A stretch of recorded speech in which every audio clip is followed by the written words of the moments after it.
We're out preparing for a winter storm today. These are our bunnies. And I got a pitchfork. I'm trying to clean this dirty hay out of the back of their cage without having to move them, so that's pretty fun.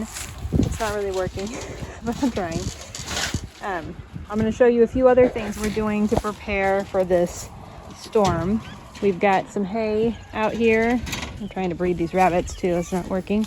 We got this hay that the kids use the sled to bring it, even though it is clearly not snowing yet and it's about 60 degrees.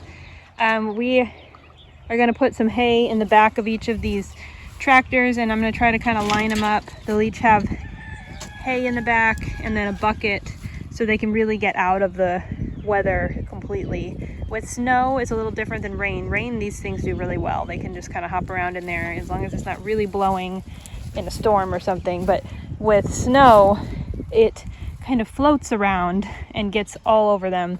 The short-haired rabbits are smart enough to stay out of it usually, but the Angoras will sit out in the snow and get all wet and then icy, and it usually doesn't seem to bother them, but they end up all matted and kind of a mess, and we have to clean that up. So we are also brushing them and making sure that all the debris is removed from their fur before they potentially get wet, so that none of, like, you can see these guys have been kind of rolling around in the hay and they're a mess. So we're going to clean them up. Because we're expecting snow and mostly snow and not ice, and it's going to get cold real fast and just snow, we uncovered our frost cloth rows. It was going to ice first. I don't really want ice on my plants. As you can see, they look pretty horrible as it is, and I didn't have great germination on this row to begin with.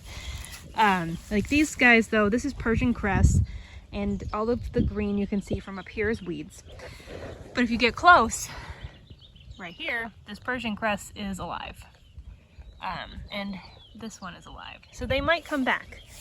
They can handle a lot. And we've got some whole sections here. This is all weeds and dead stuff. But this section is Nigella, then Orlea, and then there's another dead section. And then this one is all larkspur and agrostemma, and I've got some poppies down the end that look pretty awful. And I've got a whole another row over here that did have a tunnel on it, but now the tunnel is down. It's kind of a fun game to play. Do we keep it covered? Do we take it off? And we decided for this storm to take it off. You can see on some of this over here what happens when the tunnel gets kind of squished by the snow. Another cat. The tunnel got squished by snow and pushed on this plant, and that is why it looks so bad. But if you pull off this dead stuff, which I probably should leave it for right now since it's going to get snowed on again, you can see there's plenty of new growth under there, and this is a bachelor button and it will be just fine.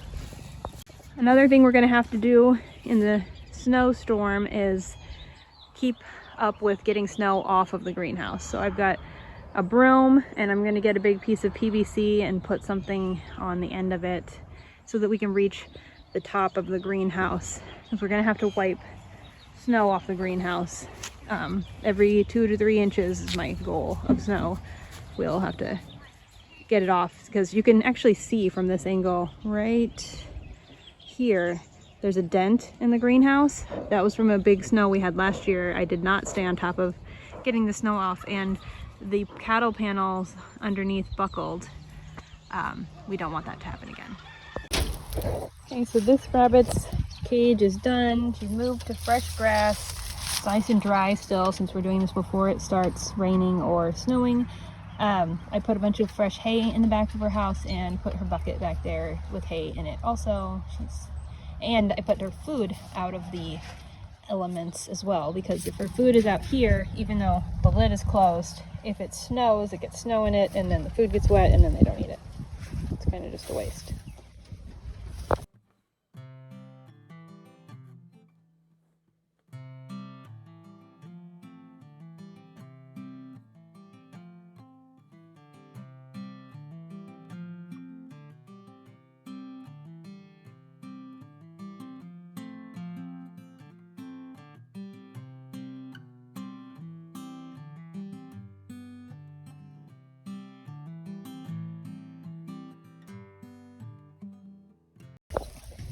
Rabbits in general are extremely cold tolerant as long as they have a way to get out of the weather. And by the weather, I mean wind, rain, and also as long as they have water. So it can be 10 below zero and you can have completely happy rabbits just sitting out as long as they are dry, can get out of the wind, and can stay hydrated. Which when it's 10 below, staying hydrated is difficult because the water will freeze. But in my experience, the rabbits will eat snow. So this part of their cage will be dry, and this part over here will have snow accessible to them this week since it's going to snow. Normally, we really get cold and don't get snow, so this is actually good for our animals to have the snow on the ground. Not all of them will eat snow for hydration, but the rabbits do a pretty good job with it, and so do the sheep. Our goats, on the other hand, are picky. Well, we've got the greenhouse pretty well ready for this upcoming storm. I put a whole bunch of gallon jugs of water in here. Water serves two purposes when it's cold in the greenhouse. One is with enough of it, it holds thermal mass. It works better if you paint the jugs black, and then they collect heat during the day when it's sunny, and they slowly release it overnight. So you can see I've got some black jugs over there. But they also, when they're in here with the heaters, even when it's 0 outside, if I have the jug surrounding everything and the heater's running, and the heaters only keep it about 20 degrees warmer than outside, then the jugs don't freeze all the way, and I still have water because I'm bottom watering all of these plants. That means I put water in the bottom of the tray.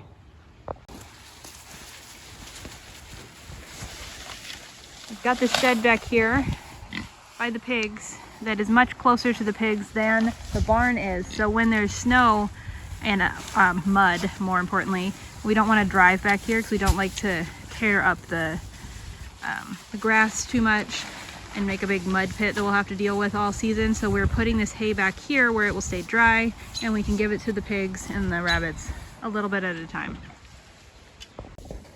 And with the pigs now, I still got to fill their water tub. They have this water when it's above freezing, but if it's below freezing, this doesn't work.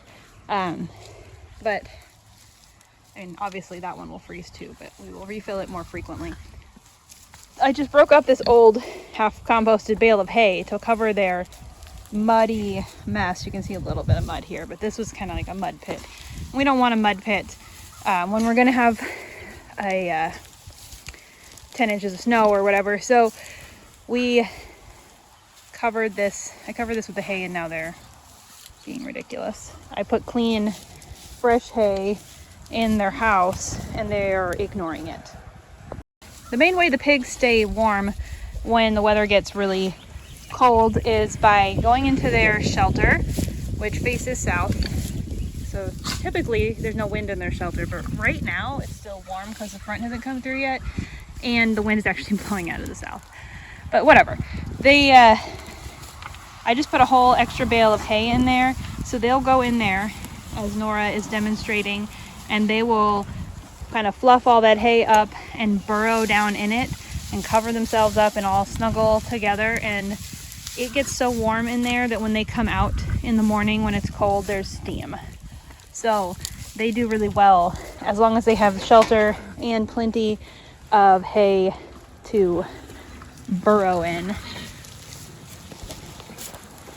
I'm trying to get a good look at Nora because she is our first. She's due in March with our first litter of piglets. She's due first. These 3 girls here all should be pregnant by now because they are living with a boar, Winston. He's over there.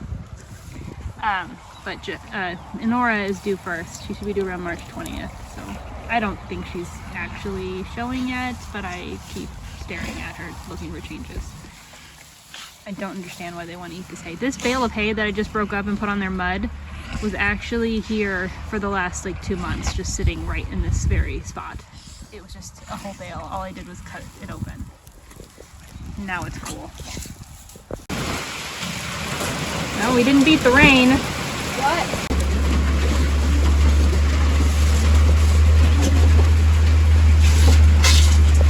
So everybody knows heat lamps are dangerous, but this is not my idea of fun.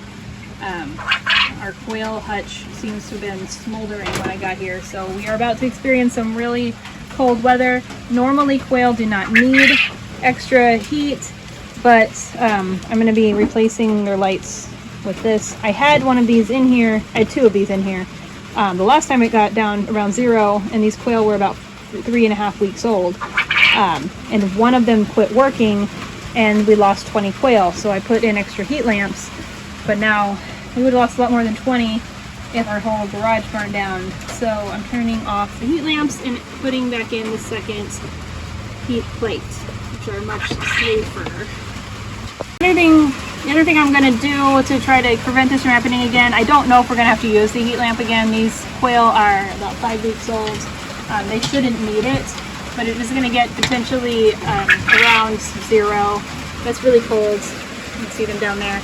I'm going to wire this lamp to this so that it can't accidentally get bumped and move over here and touch the side. It's been here for several weeks now and not burnt anything as long as it stays on the wire. We don't have anywhere to hang it from. I'm thinking a cat probably pushed it over or something. So we will attach it securely and keep a close eye on it. Okay, so I hooked the wires through this right here, and this doesn't, it moves, but it's not going to get scooted unintentionally. I can't even make it touch the wood, so I'm thinking it's probably good now. We are going to leave it off unless we need it. Take my scissors. In the event that it gets really cold, picking up all my stuff, or if one of these heat plates goes out, because we'll be checking them. There's one there and there's one down there. Last time we did not, we had one heat lamp and 2 heat plates, and we had 70-ish quail in here, and that was barely enough for them anyway. And then when the one heat plate went off, they all crowded under this one, and several, like 20 of them, got smothered under there and died. I don't know that they died of the cold, because the ones that were left out were alive. It was the ones that were under the heat plate that died. So that's less than ideal. And they are also on top of the heat plate, which is not how it's intended to be used, but whatever. It's warm up there too. And I had this little bowl here because they can like get in that, and it was under the heat lamp, and it made like a little warm spot for them. But they are all, they're pretty much fully feathered. I just don't want to risk it. Since we've already lost 20, we're down to the amount that we actually wanted when we hatched these, which is about 50 more, assuming that probably half of them are boys. So those will become meat, and then the girls lay eggs for us. We love some quail eggs. So my kids are supposed to have all their shoes put away. I just about slipped in the mud. But we have our firewood, and there's fire starting materials in that box. The cat, all ready to go right by the house. And we also have all of these jugs and buckets, because here in a couple days our water outside the house will freeze, and we will need these buckets to fill in the house and take to our animals. We brought extra jugs and extra buckets up here, more than we normally would use for just a cold day, because they were predicting ice, but now that is mostly off the table, so we'll see. Maggie!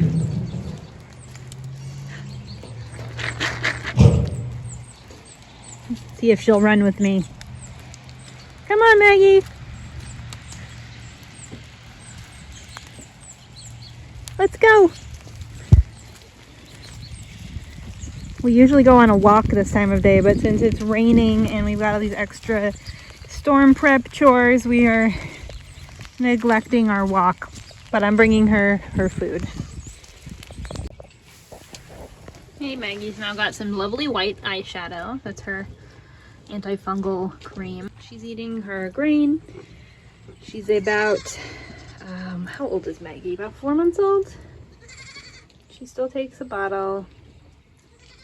We're trying to keep her super nice. She's going to be our family milk cow. And I'm going to come outside here so I can show you her housing. This house we built for goats. But since it's tall enough for people, it works really well for Maggie. And sometimes the goats come hang out with her too. Another thing we do to get ready for some cold weather is add extra water tubs. These are just big mineral tubs. If you have water troughs or whatever, we add extra water in larger containers to make it easier. It doesn't all freeze at once, so just freeze on the top. We'll break the ice, take the ice off, and the goats and whoever else is in here, there's some turkeys and stuff. Anyway, they can get their water. Having more water out here helps us to a certain point. Once it gets really, really cold, we have to bring those buckets I showed you from the porch. But in the summer, we have a hose, so we don't need to. The hose runs from way over there by that house. But we don't need to have all the extra water already here when the hose is not frozen.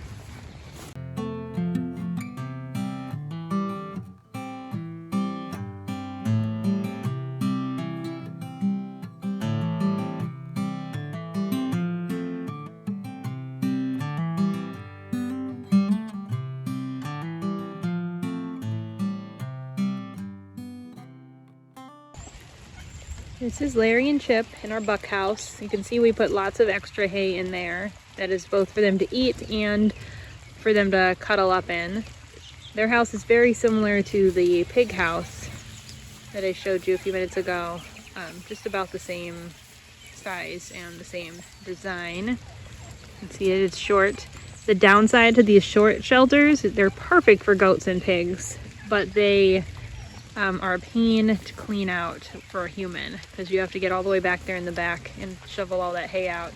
You can see Chip has injured his head. I don't know if he'll show you guys. There was a girl in heat today, and even though it's the 1st of February and he doesn't care, he's still all about the ladies, and he was fighting through the fence with Larry. Yes, you see they're together now and they're fine, but when they were on opposite sides of the fence and there was a girl around, they hit the fence until their heads were bleeding, but they'll be fine. I mean, that's what their skulls are built for it. I don't know if anybody watches our channel that's in the planning phases of their homestead, but if you were building from scratch, building a giant centralized barn with heat and electricity and water might be the way to go. I don't know if you guys can't tell, but I probably walked a half a mile just to show you all of the different animals we have on the farm. I gotta unlatch the door. I'm opening up the chicken house to see if everybody is... Opened up the chicken house. We've got fresh hay bedding in here. We've got the windows all just barely cracked because they do need... That one back there probably needs to close a little bit more tomorrow, but they do need ventilation. So we leave the windows cracked but not open, and we close the windows on the north side of the house. So this is our other chicken house. This is one we built. The first chicken house I showed you is one that was on the property. It was an old well house. So this house is very similar to Maggie's house, but with screens and a door. And this is supposed to be up. That's what I was trying to show you, but I'm gonna have to get the staple gun. We cover these windows, which are just screens, with this plastic in the winter just to help keep it a little bit warmer. And you can see there's ventilation at the bottom, and there's a strip along the side that's still open. There's our ducks with their extra bedding, and the lights here are so that they will be laying in the winter. We keep lights on our ducks and chickens. There's a timer, and our quail for that matter. We have too many birds to let them rest in the winter when they take a good long break in the summer. Don't you guys?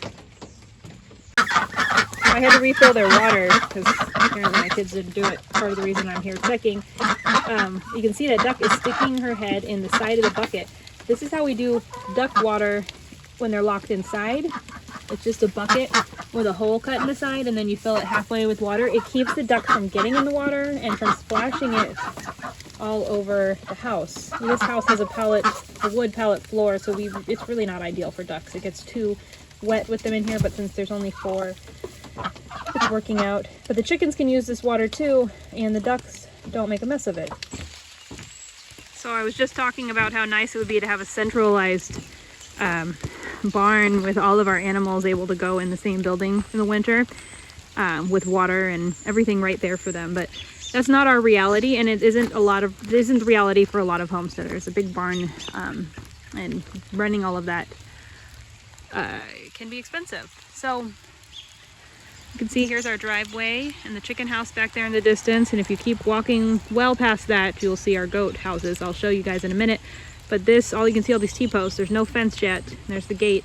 But this is our new pasture that we're adding this year. This will be for pigs and probably a little bit for Maggie and sometimes the goats. But we needed a lot more pasture to be able to raise a lot more pigs. We have 3 females, 1 male right now. And all the girls are pregnant, and we want to raise at least probably 6 to 8 pigs for us to eat each year. So we'll sell the other babies, so we needed a lot more pasture space. This is our latest fencing project, and we got this cool gate. We haven't ever had a pasture this nice before. It'll be fun, but it is off the beaten path, or I mean, it's right off the driveway, but it's off of our regular animal route. So I'm headed back. I will show you the regular route, or show you how far away this is from the other stuff.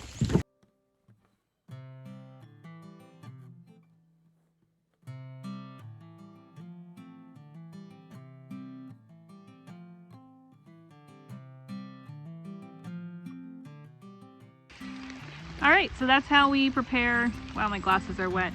That's how we prepare the farm for an impending winter storm. It's really pretty much how we prepare for it getting really cold too, or having lots and lots of rain. Everybody always needs hay and water, and we like to limit our time outside when the weather is bad. So being prepared can really help with that. Thanks for watching.